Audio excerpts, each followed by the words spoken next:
আসসালামু আলাইকুম, welcome to English easy. আমি মোহাম্মদ ফারুক। আমি এসেছি ইংলিশ গ্রামারের আজকে আলোচ্য বিষয় রাইট ফর্মস অফ ভার্বের পার্ট 3 হচ্ছে আমাদের words and phrase and completing sentence অনুযায়ী রাইট ফর্মস অফ ভার্ব, যেগুলো খুবই গুরুত্বপূর্ণ। প্রথমে আমরা নম্বর 1 দেখবো। নম্বর 1 হচ্ছে কন্ডিশনাল সেন্টেন্স।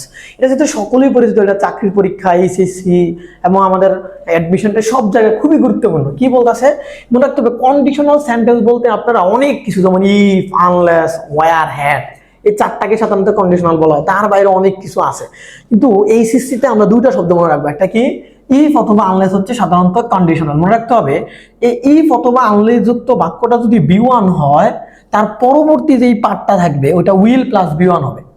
তার মানে এখানে দুইটা শর্ত আছে, দুইটা ভার্ব আছে। তাহলে যে কোনো একটা ফিল আপ করে দিবে, আমাকে আরেকটা করতে হবে। এরকম হতে পারে যে উইল প্লাস বি1 ওরা ফিল আপ করে দিছে, আমাকে বি1 বসাইতে হবে। এবার উল্টা আবার বি1 দিয়ে দিছে, তাহলে আমাকে উইল প্লাস বি1 দিতে হবে। এখানে সাবঅর্ডিনেট ক্লজ, প্রিন্সিপাল ক্লজের আলোচনা আছে, এগুলো আমরা পরবর্তীতে আস্তে আস্তে দেখবো। আমাদের এখন রাইট ফর্মস অফ ভার্বে এইটুকু হইলে এনাফ। ওকে, এবার 2 নম্বর কি ইফ বা আনলেস হচ্ছে কন্ডিশনাল। এইটুকু যদি বি2 হয়, তাহলে এইটুকু হবে would plus V one, would plus V one, not V two. Okay, এবার ঠিক উল্টো হতে পারে, উড প্লাস বি1 হলে বি2। ওকে, 3 নম্বর কি 3 নম্বর হচ্ছে ইফ বা আনলেস যুক্ত বাক্যটা যদি হ্যাড প্লাস বি3 হয়, এইখানে হবে উড হ্যাভ প্লাস বি3। ওকে, আমরা প্রথম উদাহরণটা দেখবো, ইফ ইউ স্টাডিড। এবার আমাকে বলুন তো ভাই, আমাকে কোন পাঁচটা ফিল আপ করে দিছে? ইফ যুক্ত বাক্যটা ফিল আপ করে দিছে, তাহলে আমাকে পরবর্তী অংশটা আমাকে ফিল আপ করতে হবে।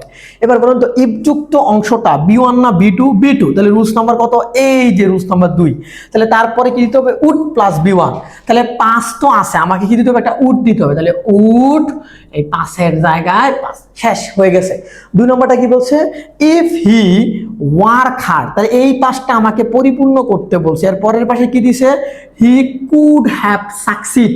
মনে রাখতে হবে, এই যে এখানে দেখেন, যেটা উইল ওইটাই ক্যান, ওইটাই মে। এবার আসেন, যেটা উড ওটা কুড, ওইটাই মাইট। অর্থাৎ শুধু উড থাকবে বিষয়টা এমন না, কুড অথবা মাইটও থাকতে পারে। তার মানে কুড হ্যাভ সাকসিড, তাহলে কুড হ্যাভ প্লাস বি3 আছে।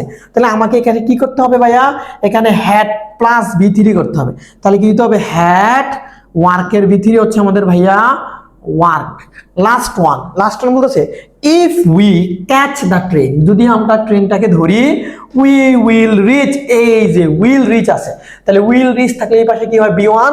তাহলে ক্যাচেস বি1 কি ভাইয়া? ক্যাচ।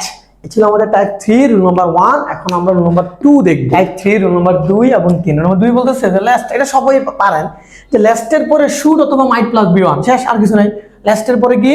লাস্টের পরে শুড অথবা মাইট। রাইট ফর্মস অফ ভার্বের ডিমান্ড হচ্ছে আমাকে একটা শুড অথবা মাইট দিতে হবে, আর বি1 থাকবে। তাহলে আমরা একটা উদাহরণ দেখি যে রিড অ্যাটেন্টিভলি লাস্ট। এই লাস্ট পাইছি, লাস্টের পরে আমাকে সাবজেক্ট ওরা দিয়ে দিবে, আমাকে শুড অথবা মাইট। আমি কি দিব? শুড। তাহলে কি দিব ভাইয়া? শুড ফেলের জায়গায় ফেল। আবার মাইট ফেল দিলেও হবে। তাহলে আমাদের কি দাঁড়ালো? লাস্টের পরে শুড অথবা মাইট। তারপরে রুল নাম্বার কত আমাদের? রুল নাম্বার 3 টাইপ 2 এর 3, যে ইট ইজ টাইম অথবা ইট ইজ হাই টাইম। মনে রাখতে হবে, যেটা ইট ইজ টাইম ওইটা it is high time. It is time অথবা ইট ইজ হাই টাইমের পরে সাবজেক্ট এর থাকলে বি2। বলেন, ইট ইজ এই টাইম শব্দটার পরে যদি সাবজেক্ট থাকে তাহলে বি2, সাবজেক্ট না থাকলে 2 প্লাস বি1। মনে রাখতে হবে, এইচএসসিতে সবচেয়ে বেশি এটাই আসে। অ্যাডমিশন টেস্ট এটা দিয়ে আমাদেরকে কনফিউশন করে দেয়। ওকে, আমাদেরকে দেখতে হবে ইট ইজ টাইম অথবা ইট ইজ হাই টাইম, ওই টাইম শব্দটার পরে সাবজেক্ট আছে কিনা। সাবজেক্ট থাকলে বি2, সাবজেক্ট না থাকলে 2 প্লাস বি1। তাহলে আসেন, ইট ইজ টাইম অথবা হাই টাইম, যে কোনো একটা থাকবে। বলুন তো ভাই, এখানে উই কি সাবজেক্ট আছে, তাহলে সাবজেক্ট থাকলে কি? বি2। তাহলে বি2 থাকলে রিমুভের বি2 কি ভাইয়া? রিমুভড। ওকে, 2 নম্বরে কি? ইট ইজ টাইম। ভাইয়া তারপরে কি সাবজেক্ট আছে? নাই। টাইমের পরে কোনো শব্দ নাই, না থাকলে এই 2 প্লাস বি1। তাহলে 2 প্লাস বি1 এটুকু থাকবে। সবাইকে আমার পক্ষ থেকে আন্তরিক শুভেচ্ছা এবং শুভেচ্ছা। সবাই ইংলিশ ইজির পাশেই থাকবেন। সবাইকে জানাই আসসালামু আলাইকুম।